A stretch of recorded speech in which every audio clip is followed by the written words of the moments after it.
Es leer poesía para luego penetrar en el universo semántico del poema.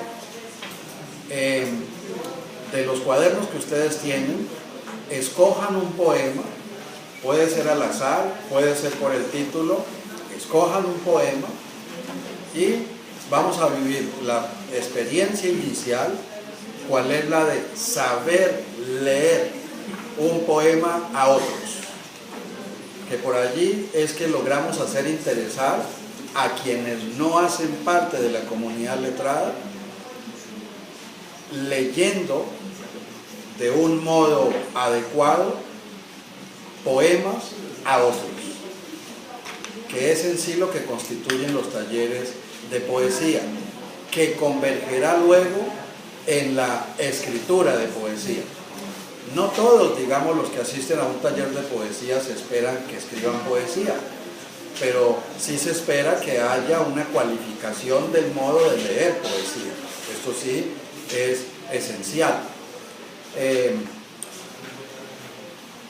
Y luego se trataría de reconocer cómo el poema produce otros poemas, que no hay poemas puros, que el poema es la convergencia de muchos poemas o de muchas obras literarias, porque la novela también habla en la poesía, el cuento habla en la poesía, la pintura habla en la poesía. Hay poemas que implican del lector un conocimiento sobre el arte pictórico para poder comprender cómo con las palabras se representa la interpretación de una obra pictórica. Entonces ahí tendríamos rutas diversas para aproximarnos a la poesía. Veamos algunos de los, un poema cada uno puede ubicar para leerlo. Por ejemplo, tú, ¿qué poema? Ejecución. Sí, lee. Sintió el disparo y su glacial comenzó en el pecho. La tierra dio un giro sobre sí misma y se acunó 3 o 4 veces ante sus ojos, sin estrépito, para volver a la quietud. El graznido de un par de guacharacos penetra limpio el oído. El reloj del adiós venido desde lejos, como leyenda de oriente, regala el último breve dolor y agrieta su costilla. Antes del giro final, cuando en pleno mediodía la sombra se hace dueña de su noche, tenía 15, 20 años. Muy bien.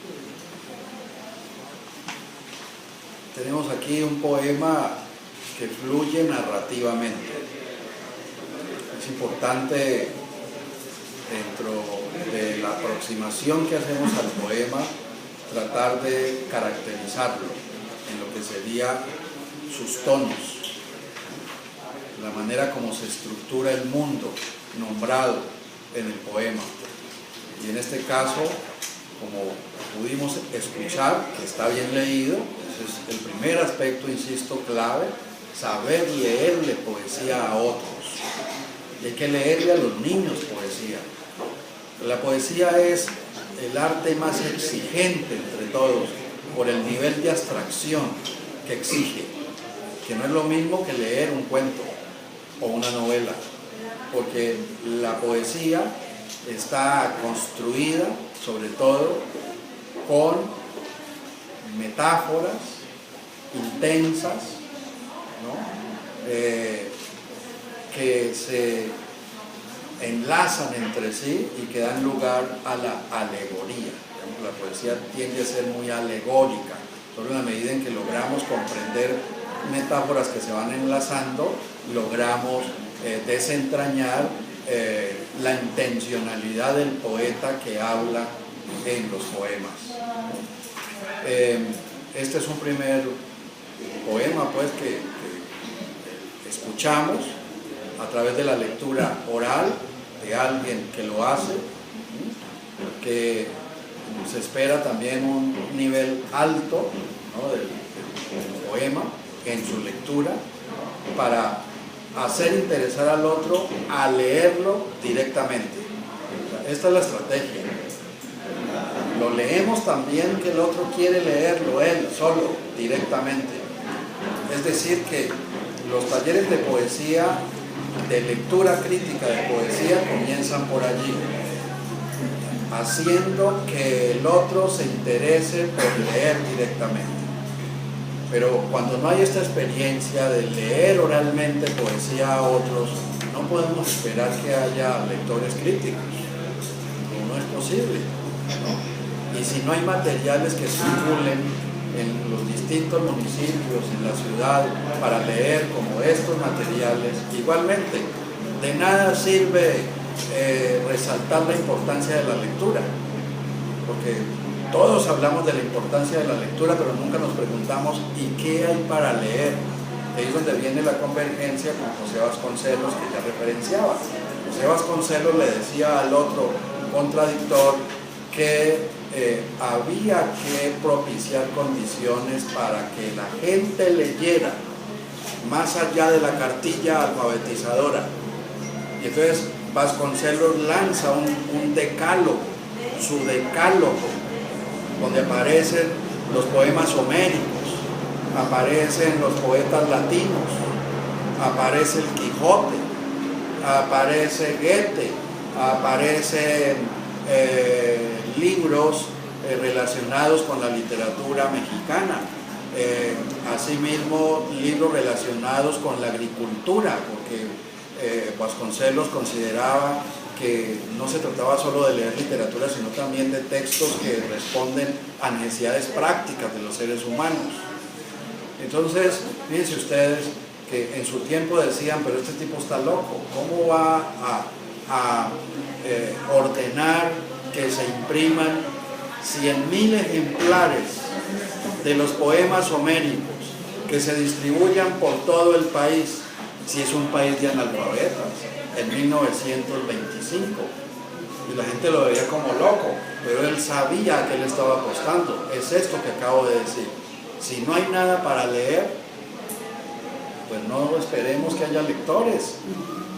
Primero requerimos de los libros para leer, luego será crear la necesidad para leer.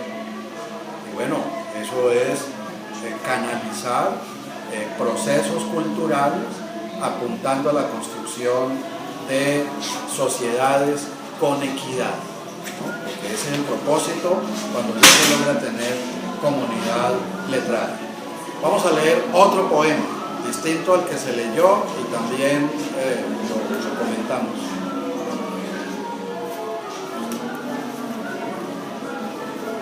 Alguien que quiera leer otro. Aquí, a ver, léelo fuerte. Don Antonio y la estrella muerta, de Juan Felipe Romero. En la página 33. La infancia es un terreno vedado con un letrero que anuncia: prohibido pescar en estos meses. No hay retorno a los días de abril desde el imposible niño. Quisiera recordarle, don Antonio, de paso, abrir el libro que me dio mi padre, a ver si todavía huele a manzanilla. Recuerdo la mula sobre la roca y mis dedos se vuelven una lluvia de fantasmas. Pero debo ser franco, estos ojos vencidos por la vida terminarán cautivos de la mula y su lento moverse hacia la muerte. Ay, si pudiera releerle, don Antonio, pero creció una enredadera y ya no me caben los zapatos de la infancia. En los dedos de mis pies creció una enredadera que a ratos me pone en movimiento.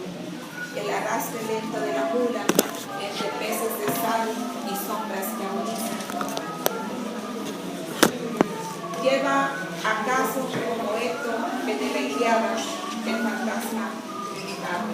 Don Antonio, seguramente sobre cielo de Hollywood pasa alguna estrella muerta y algún pez, siguiendo la ruta de su luz, le mira de reojo. Muy bien. Este es un poeta mexicano de las nuevas generaciones que estuvo en Colombia presentando su cuaderno. Se puede observar en estos poemas este tono que reivindica las voces de las gentes, ¿no?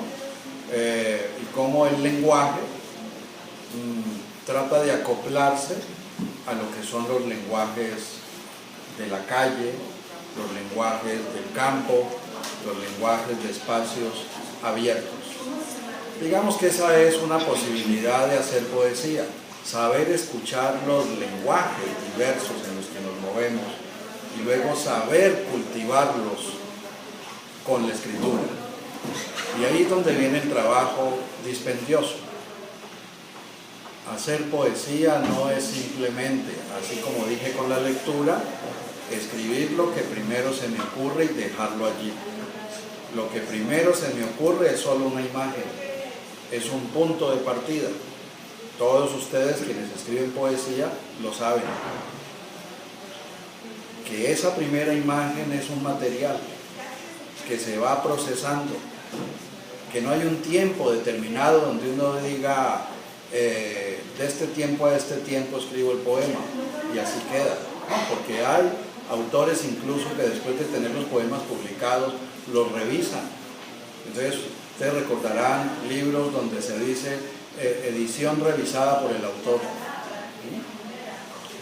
Entonces habría que asumir la poesía como un trabajo desde la lectura. No es fácil, y quienes trabajamos con estudiantes en colegios o en universidades tenemos que decirlo: leer poesía no es fácil, pero precisamente porque no es fácil, porque es difícil, se hace más interesante. Esto es asumir el reto de la complejidad, el elogio de la dificultad. Aquello que es difícil nos compromete más, porque si es difícil es porque hay algo interesante en el fondo de eso que percibimos como difícil. Dentro de los ejemplos que yo iba a mostrar, que no pudimos porque no funcionó, ¿no? Eso no es el cable. Faltó un cable. Sí. Ya, bueno. Allí quería mostrar un ejemplo de un soneto de Sor Juana Inés de la Cruz, donde trato de mostrar eso que señalé al comienzo, el movimiento que va de la lectura literal a la lectura inferencial y luego la lectura crítica. Como esta parte es la que me parece fundamental, tanto para talleres de lectura de poesía como para escribir poesía, porque aquí nos movemos en esos dos ámbitos, ¿no?, de quienes están aquí, y es ningún escritor puede decir que no tiene como propósito hacer interesar a otros por la poesía o por la lectura, ¿no?, porque su vida depende de los otros, que son los lectores.